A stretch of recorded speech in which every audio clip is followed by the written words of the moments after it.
Na verdade, e nós temos que aproveitar as oportunidades que Deus ele nos dá. Claro que a salvação ela é pessoal, né?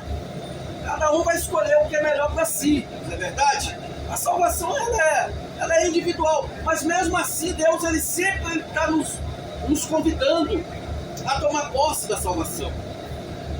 Podemos ver que ali no livro de Mateus, capítulo 11, no verso 28, Jesus disse assim, ó, vinde a mim, todos que estáis cansados e sobrecarregados, que eu vos aliviarei. Olha aí, Jesus ele está lançando esse convite. Jesus, ele é a única pessoa que se preocupa com as nossas necessidades. Saiba você disso aí. Ele é a única pessoa que se preocupa com as nossas necessidades. Por isso que a maioria da passagem de Jesus ele está simplesmente nos convidando. Vinde a mim. Vinde a mim. Quem tem sede, venha a mim e beba.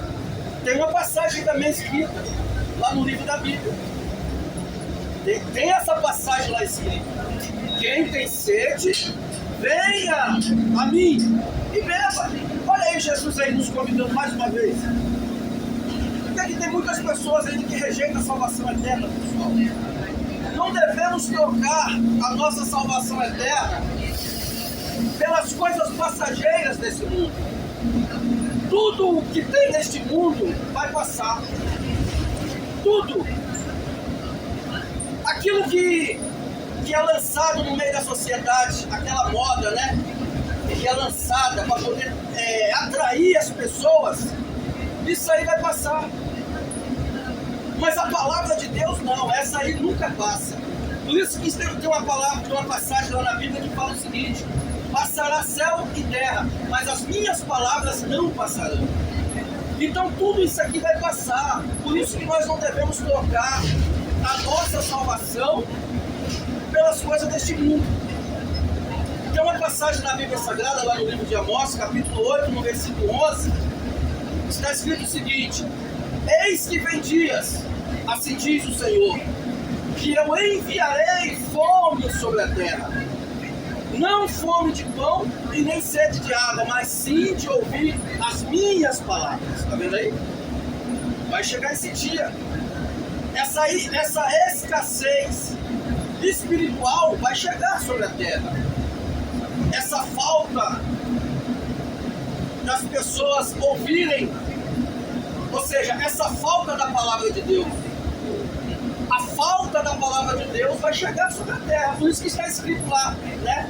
Eis que vem dias, assim diz o Senhor, que eu enviarei fome sobre a terra. Não fome de pão e nem sede de água, mas sim de ouvir as minhas palavras. Então nós temos que aproveitar as oportunidades que é proposta para nós hoje. Nós não podemos abrir mão disso. Mas pena que a salvação, como eu disse, ela é individual, ela é pessoal, né? Cada um vê o que é melhor para si.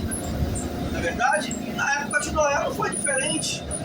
Noé pregou aquela arca, Noé ficou mais ou menos 100 anos, pessoal, pregando aquela arca. Porque Deus havia dito que ele iria enviar o dilúvio. Só que aquelas pessoas na época de Noé, eles não acreditaram naquilo que Noé pregava, naquilo que Noé dizia. Eles achavam que Noé estava ficando maluco, porque naquela época não chovia. Então o que aconteceu? Eles continuaram vivendo as suas práticas pecaminosas. Eles continuaram vivendo as suas práticas pecaminosas. Não estavam nem aí por aquilo que Noé dizia, mas Noé pregava, Noé não continuou. Noé não deixou de fazer aquilo que ele tinha iniciado. Porque se Noé tivesse deixado aquilo que ele havia iniciado, até Noé teria perecido, pessoal. Só que Noé não estava nem aí, ele estava fazendo a parte dele, ele estava pregando. Ele estava construindo a arca. Porque se ele tivesse parado, até ele e a família dele teriam perecido. Só que ele continuou pregando e as pessoas passavam, olhavam, não estavam nem aí. Até que chegou um momento, um ponto, que Deus ele mandou o dilúvio. Chegou um momento que caiu aquela chuva intensa do céu, aquela chuva forte, aquela chuvarada toda, que ninguém entendeu nada. Mas quando as pessoas foram para poder procurar refúgio, aí já era tarde. A arca já havia se fechado. A Bíblia diz que Deus fechou a arca por fora. A Bíblia diz que aquela arca, pessoal, ela foi fechada por fora. Porque se tivesse sido fechado por dentro, Noé poderia ter abrido a arca para as pessoas entrarem. Porque o desespero era tão grande que Noé deveria ter abrido a arca, se fosse pelo lado de dentro. Se fosse do lado de dentro, Noé poderia ter abrido, mas não foi do lado de dentro da arca, foi do lado de fora. E podemos ver que o pecado do homem atrai o juízo de Deus. Deus já havia dito antes. Então, ou seja, a chance para que aquelas pessoas pudessem se salvar era exatamente naquela ocasião que Noé pregava. Porque depois que Deus mandou o dilúvio, e depois que Noé estava já dentro da arca, juntamente com a família dele, já não tinha mais jeito. A Bíblia diz que aquela chuva caiu de uma forma tão intensa que começou a alagar tudo, pessoal. Tudo ficou inundado, tudo ficou alagado, até as montanhas ficaram cobertas por causa daquela água.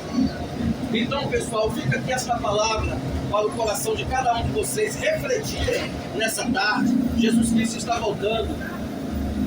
Não perca as oportunidades que Deus te dá, que é hoje, de estar aceitando a Jesus como seu Senhor. Que Deus abençoe.